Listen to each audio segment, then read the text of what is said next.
Hi, wanted to talk about a few things today. Apologize, I've had a cold. My voice is just back. If it fails me in the middle of this, well, it's all part of it. Um, a couple things have been going through my mind for the last week, being holidays, family being around, so on and so forth. Um, as you can see, I'm wearing a t-shirt today that says potential terrorist on it. Why?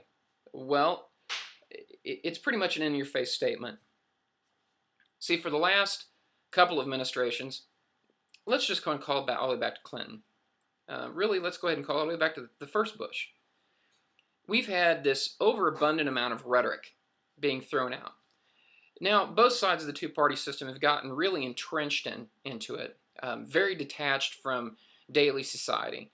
And very much of them have this, if you're not with us, you're against us mentality. And the ever ramping up of rhetoric has caused an ever ramping up of the way the government, meaning the bureaucracy, looks at people. Look at the MIAC report, among other documents that have gone out. The MIAC report says anybody that's a prior service has watched the movie Zilgist or listens to Ron Paul, may agree with him, or even talks about the Constitution, is a potential terrorist. Also in that training, they've plainly stated that people like Franklin, Washington, Adams, Jefferson would be considered terrorists. Founding fathers, terrorists. Wow. See, the founding fathers are said that way because they really put their skin in the game. They stepped up to the plate. They went all in. Had any one of them been caught by the British during the American Revolutionary War, they would have been executed. Doesn't that sound like indefinite detainment? Lack of due process? The ability for the president, Obama in this case, to be able to name anyone a potential enemy combatant and then throw them in jail without rights of habeas corpus, speedy trial? Now, what's a little scarier than that is President Obama just recently signed an executive order stating that Interpol now has diplomatic immunity in the United States. And Interpol can get or open a dossier on every American citizen. Well, how long is it going to be before your dossier gets handed over to the CIA overseas, but gets handed back to the FBI in the United States, which circumvents your constitutional rights? It won't be long. See, there are a lot of people now that want to jump up and down and speak a lot of words and engage in rhetoric. I would call them founding baby daddies. Put nothing in the game. Just put your opinion out there and not be willing to back anything up.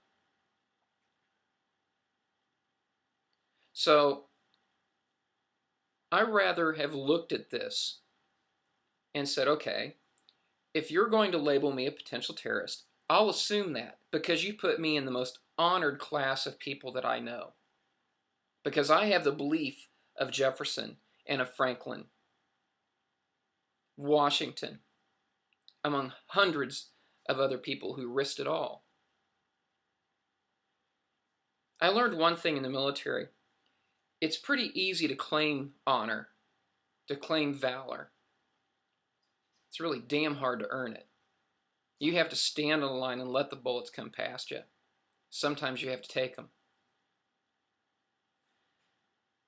See, there's some things that concern me about the way government looks at itself anymore, whether it's in the United States or in Europe or in the UK.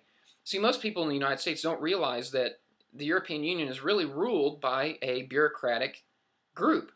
That the people of the EU really have no voting rights as an individual. As an individual, you can go to a poll, but you really can't change your form of government. That the bureaucracy does certain things. Now, here's an interesting part about this that most people in the United States don't know either. Those bureaucrats don't pay taxes. See, if you were a citizen of, say, the UK and a member of Parliament, you would still pay 45 to 48% in taxation. But if you're one of the ruling bureaucrats, You only pay 10%. A 10% fee. And on top of it, the things that you buy don't have value-added tax put on top of it, which is 20%. Now look at here in the United States, we have Republicans and Democrats in Congress and so on and so forth that name their own wage, get copious amounts of perks that as you or I are a citizen, if we would have, under the IRS code, if we would have access to, we'd have to claim that as income. So every time a congressman jumps on a jet and flies someplace, should that be considered income? Well, if it's used for private use, according to the IRS code, yes, it should be, which they'd have to pay taxes on it. So, you see, we have a two-class or two-layer system here also already. Which is really kind of interesting because the government now is no longer a republic.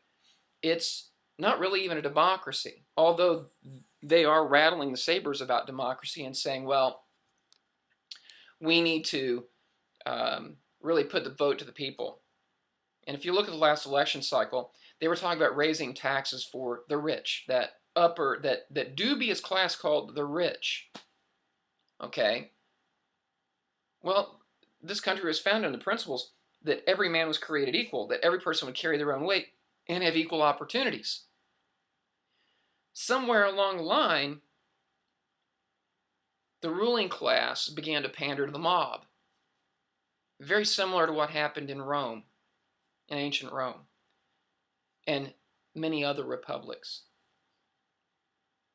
When you get away from your principal formation of government, the simple basic rules of organization, you're limitless in what you can do as long as you can continue to maintain and control power. And the two-party system's been doing this. The Democrats and the Republicans debate a presidential candidate every 4 years. But do you know that each one of those presidential debates are formed by a corporation or by corporations that are largely controlled or owned by the two parties? So there's no consideration of why they would put a third-party candidate on the platform, because it doesn't benefit their best interests. If two groups agree on 85% of everything, but disagree on 15% of the things, you don't need to be concerned about what they don't disagree about. You need to be concerned what they agree about. Both parties have been spending money like crazy, driving us into great deals of debt, growing government bigger and bigger and bigger every year, federal level government. Been working the state system to a level where the states are now dependent upon the federal government for a handout for road projects and everything else, which is directly away from what the Constitution states government should be. The federal government should be small. The state government should be big. Why? Because we as an individual control the state governments. Rule by committee with a check and balance hasn't existed in a long time, probably over 100 years. But it's gotten to a point now where it's run away and out of control. It's almost like a semi-truck running downhill, down a mountain pass with no brakes. It's going to end ugly unless we do something about it. Now, how do we do something about it? Well, I'm going to encourage you to be part of what you might consider a founding father. If you agree with anything that I've said in these videos, subscribe. If you agree with anything I say in these videos, then post these links out to drive people to my website. Now, one thing I'm going to do is I'm going to step up and create a group. In that group, we will exchange ideas. I encourage people to make videos, make small videos and exchange your ideas. It's not what we say we are. It's what we do that makes us what we are. It's one thing my grandfather told me a long time ago. If you want to be the man you want to be, then you go be him. Don't say you are him until you are. And that's the type of character our founding fathers had. They said what they were going to do. They went and did what they were going to do. And when their time was over, they stepped out and let somebody else step in. May God bless you all.